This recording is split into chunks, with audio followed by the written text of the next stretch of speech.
Assalomu alaykum. Bugun biz Skype bilan tanishib chiqamiz.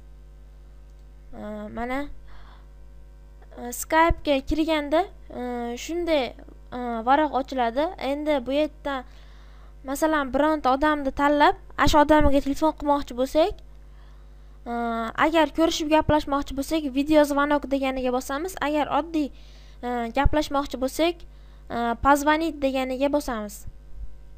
Mana позвонitga bosyapmiz.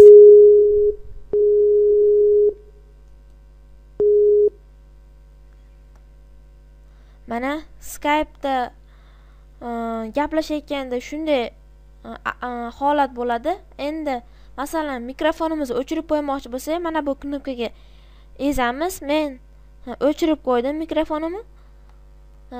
Agar biz endi u odamga ekranimizni ko'rsatmoqchi bo'lsak, mana bu plus belgisiga bosamiz va tepadan uchinchisi demonstratsiya ekrani deganiga bosamiz.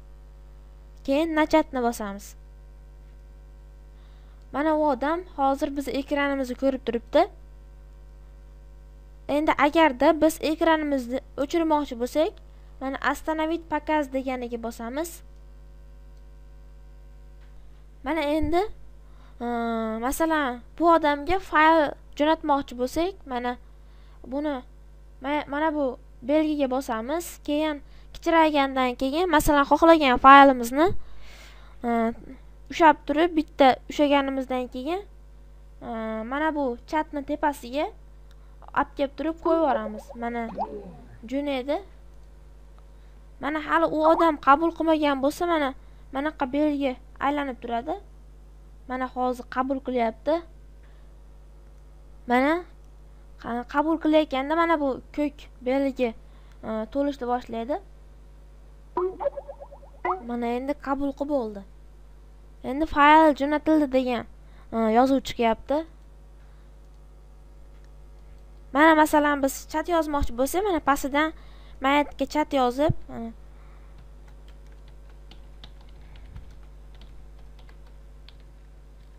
keyin mayatdan odamchalar ham qo'yib qo'ysak bo'ladi.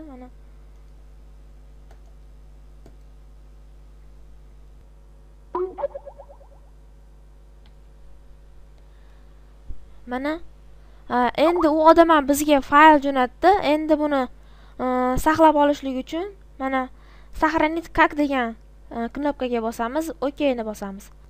Mana endi как saqlay desa, biz рабочий stolga saqla deb qo'yamiz, keyin сохранить ni bosamiz.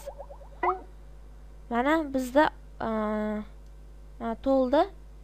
Endi bizga bu fayl yetib keldi. Masalan biz hozir boshqalar gaplashayotgan konferensiyaga mana ulanmoqchi bo'lsak, mana присоединиться degan knopkani bosishimiz orqali ash konferensiyaga ulanib olamiz. Endi biz o'zimiz konferensiya qilmoqchi bo'lsak, mana ash konferensiya qiladigan odamimizni bittasiga bosamiz, keyin ularga keyin odam qo'shamiz. Mana konferensiya a'zolarini qo'shamiz.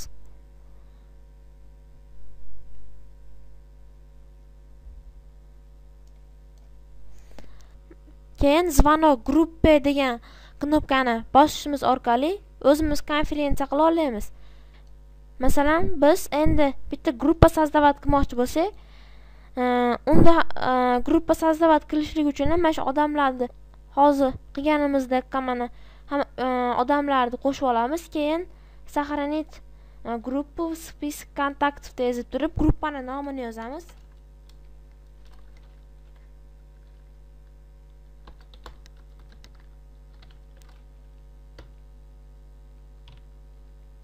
Mana yozgandan keyin OK deb bosamiz. Shu tarzda gruppa создавать qilsa bo'ladi. Mana bizga zaпрос kelibdi. Endi buni qabul qilib olishlik uchun mana shu zaprosga ezamiz, keyin добавить в список контактов ga bosamiz. Keyin bizga u odam qabul bo'lib qoladi. Agar biz boshqa odamlarni kontaktimizga qo'shmoqchi bo'lsak, shu odamni loginini yozamiz.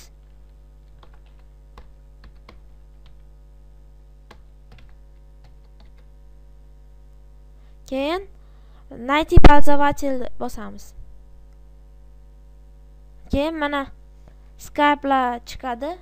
Endi mana shu yerdan xohlagan bitta o'zimizga kerak bo'lgan Skype'ni tanlab turib, keyin добавить в список kontaktov yozamiz.